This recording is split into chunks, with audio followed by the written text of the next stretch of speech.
cold sore here, I guess. It's horrible. I hate cold sores, but I get them a lot.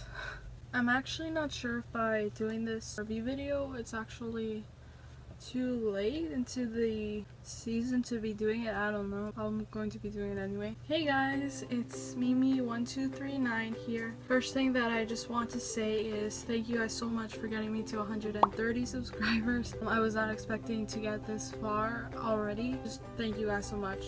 I love you. Mwah. I'm going to be doing my Fuller House review. If you guys haven't checked it out already, you guys should definitely watch my Fuller House season 1 episode reaction where I react to episode 1 of Fuller House. Yeah, so we'll just get started with the review now. I'm going to be reacting and reviewing every episode of Fuller House, which I know is crazy, but I loved Full House, so I really want to get into this new show and just like Girl Meets World, react and review to them, so I'm doing this. The first thing that obviously comes up with Fuller House is the theme song, and they added in the original theme song before they actually started the show. I loved how the first person in the whole show that shows up is Danny, is the main character of Full House, so I thought that was good. And then Joey and Uncle Jesse, they show up afterward, and Tommy's there, DJ's little baby, and he's wearing an Elvis suit because Uncle Jesse put an Elvis suit on him and stuff like that. Becky is there as well. She's like, how did we manage to climb all these stairs like the time they were living there? I guess they're still living there, I think, right? DJ's moved in with them, and Danny and Rebecca, they're getting their talk show in, where is it, California, I think? They're getting a talk show there, and Jesse's getting, he's part of like a music company or something, and Joey is part of something to do with comedy, which is what he did in the original show. So everybody's pretty much moving on with their lives, except DJ, basically. They're all sitting at the dinner table, or the breakfast table, which is the same thing as the dinner table, it's the same table. Stephanie comes, and we see that she is, I think she's a singer, I don't remember. Is that what she said? Yeah, she's just touring and stuff like that, and Kimmy is a birthday planner. I loved both of their entrances because they were like my both favorite like characters of the Full House, so glad to see they're back. And yeah, Stephanie's like carrying a British accent, and she stole DJ's name. I think she's a DJ. That's the whole point. Oh, the twins are there. Those not the Olsen twins, but the twins of Becky and Jesse are there as well. They were kids, like they were babies when the show started, and now they're back, and that's really good too. They emphasize a lot that everybody still looks good, which is right. When they made a joke about Joey's age, like, oh, you're 60 years old, but he's like, no, I'm 55. I'm like I can't believe so much time has passed, even though I wasn't even born when Full House was on. I just can't believe that, like, I watched like the Full House was when they were like in their 30s, and now we're watching a show in their 60s, like almost 60s, but it's amazing. It's, oh my god, it's just mind-blowing. They're old. Stephanie drops her British accent when Kimmy puts her feet on the table, which is what she usually did in Full House, and she's like, how rude. And you know, throughout this episode, everybody was able to have a chance to bring back their catchphrase from the original show, which I thought was great too. They made a lot of references to the old show, obviously. And then the theme song, the new theme song of the show, they have a lot of things from Full House, because obviously the show is made from Full House, so everything, like pictures and references and everything, they brought back, and that was great. It just feels like not so much a new show, but it is a new show, but it's more like just a sequel and the continuation of the original show. Obviously the same premise, basically the same premise, different characters, but mostly they're just the same. So I thought that was good. I mean, maybe I should make a comparison video with Girl Meets World and Fuller House. I like the theme song. I love how Carly Rae Jepsen, she's Canadian, she sang the theme song. I actually loved like the actual theme song. I thought it was great. They added their own like modern twist to it. It's not, I mean, the original one was good, but this one's also good. Can't really compare them. They're both good. I thought that was good.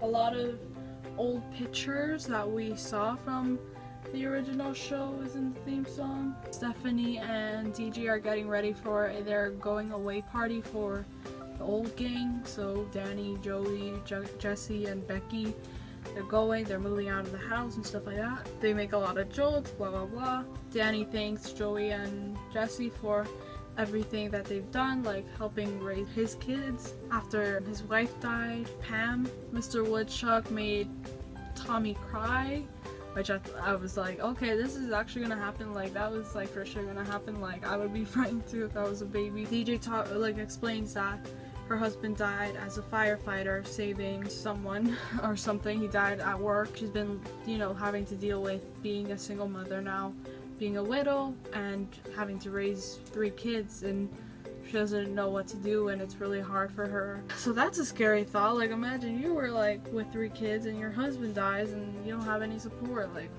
that's scary. So I do feel compassion for her, even though I'm not even like ready to be a mother yet. And then in the party, when they're going away, like they're having their going away party, I don't remember the middle kid's name, but him, he's like the exact same thing as Danny, because Danny used to clean and this kid likes to clean, so he's like Danny's golden child or golden grandchild. Yeah. Then Fernando, and I remember his name because my uncle's name is Fernando. Fernando and his daughter, you know, Gibbler's ex and her daughter, Ramona. I love how Ramona knows Spanish. I was like, yes, she knows Spanish, that's great. Fernando cheated on Gibbler with a lot of girls during their marriage, so she divorced him, I guess.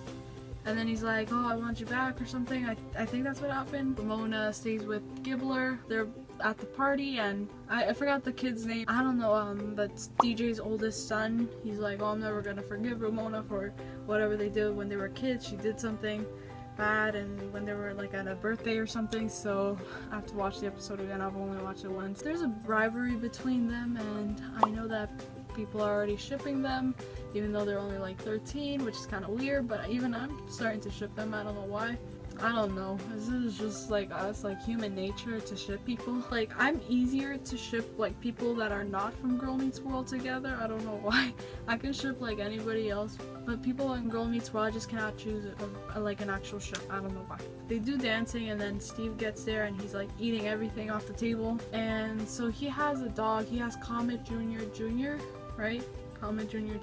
And DJ, since she's a veterinarian, she takes care of Comet Jr., and Comet Jr. is pregnant, I guess. I always ship them. I always love them together, Steve and DJ from the original show. Now that he's like, oh, I should have proposed to you at prom, something like that. That would have been like, what? Like, they're only 18 in that. That was like the last episode of Full House. So I was like, that would have been like, what? But he got, like, he's divorced or something, but he's single now. But he got married first, then DJ got married. Now they're both single, and now they're just like, what do we do? Oh, and this is so accurate. Like, when Ramona and whatever that kid's name, I forgot, DJ's oldest son, when DJ and Kimmy are like, talk to each other, like, just talk to each other, and then they're just like, hi, and then they just pull out their phones. I'm just like, that is so accurate. Oh, they made a reference to Michelle. I forgot about that. They're like, oh, she's in New York. She's in a fashion company. And then they look at the screen or the camera, and it's so obvious that they just broke the fourth wall there. Because one of my friends from school who watches Fuller House, she's like, this is gonna happen. I'm like, you're telling me all the spoilers. I haven't even watched the show yet. But yeah, she told me, and I was like, I didn't, like, I already expected that to happen, so I wasn't that shocked that they mentioned Michelle, that they broke the fourth wall. And then Jesse does the best thing ever, which was sing to Becky, like, their old song, their wedding song. It was great, because that was from the original show too. Middle kid of DJ wants a puppy. Comet Comet Jr., right? 3 juniors. That was hard to say. Tommy, the only kid I remember his name is Tommy. I don't know why, baby. And so Tommy is upstairs crying. DJ's pretty much like breaking down, but at that point she's crying too. She's had a tough day and she doesn't know what to do, and it's just horrible, and it's just so sad. And meanwhile, everybody's downstairs listening in because of the baby monitor, how DJ is struggling and stuff like that. So what Danny and Joey and Becky and Jesse decide to do, I guess, is they all want to give up their careers, their new phases in their lives to help out their daughter, basically, to help out DJ with her kids. But then DJ's like, no, you guys have to go. You guys have to go to wherever. And Stephanie's like, yes, I'm going to be here.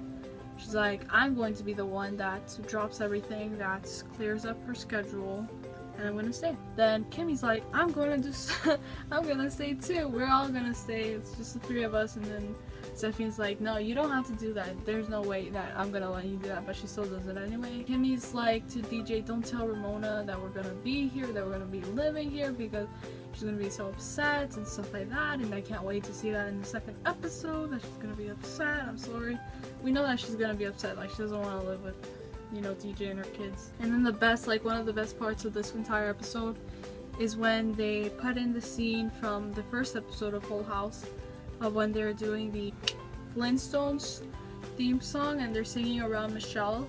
Danny, Joey, Jesse, Stephanie, and DJ, they're all singing around Michelle in her crib or whatever that place is called. I never had one of those. They're doing that now with Tommy, and it's all them, and it's awesome. And yeah, I thought this episode was great because it brought back a lot of the almost like Boy Meets World, the Full House feels that the show had. So I thought that was great. I loved it. At first, like, if you guys want to check it out, you guys can check out my thoughts video. I will link it in the description if you guys want. So in my thoughts, like my thoughts prior to watching, like, this was in January basically, so before the show was, you know, aired. I was really nervous that this show wasn't going to be as successful like the original show was, or that it wasn't going to be as good, because sometimes, you know, spin-off shows aren't as good as the originals, and it's really hard to make it equivalent, like as good quality and stuff like that, or that it was going to be too cheesy. But I actually enjoyed this episode, so I guess that's all I have to say for now. We'll see.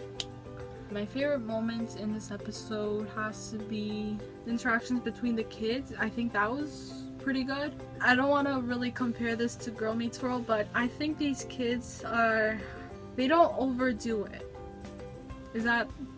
I mean, in Girl Meets World Season 1, Episode 1, the kids weren't... I mean, I think these kids act more natural than in Girl Meets World, at least in the first season. I don't know why. Is it because it's on Netflix and Girl Meets World is on Disney, and Disney has a bad reputation of, like, having cheesy characters and acting? I don't know, but I think these kids are a lot more natural. I think they depict these characters, these teens, in a much accurate way as our society today. I think it was a better representation than they are doing so far in Girl Meets World. I'm not sure if that's good or not, or I don't know, but I love the kids. I love the original people. Like, they all stayed the same. They're all great, and I was so excited to see them all in the same room, and for the first time in forever, in a long time since the original show ended, except for Michelle. Can't wait to see Danny and Joey and Becky and Jesse come back. I know they're gonna be dropping in throughout the episode, so I'm looking forward to that. I'm looking forward to Steve and DJ, whatever is gonna go on there. I'm looking forward to that. I'm not looking forward to DJ finding anybody else or kissing anybody else. I'm not looking forward to that at all. I'm looking forward to Comet, Junior, whatever, how many juniors. The kids, their relationship, how is it gonna develop? This episode definitely had a lot of family and a lot of unity and supports from each other. That's why I love the show. But that's what made it good in the beginning, and that's what continues to relate to people of today. The family unit. And it's a different family. It's not a common, you know, 2 parents and 2.5 kids. It's a full house. So I guess that's the end of my review video. I hope you guys enjoyed it. Like this video if you enjoyed it. Comment below telling me what you guys want to see next. What you guys thought of this episode. Am I too late in reviewing this episode? I don't know, but I'm gonna continue doing it. Can't wait for season 2. I know I haven't even completed season 1 yet, but I'm looking forward to season 2. Like this video if you enjoyed it, subscribe to my channel if you want, and I love you guys so much. Thank you guys for always watching. Mwah. And remember guys, there's no end to your horizon, and I'll see you guys soon. Bye!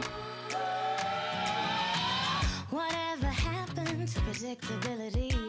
The milkman, the paperboy, the evening TV. Everybody eventually says that they're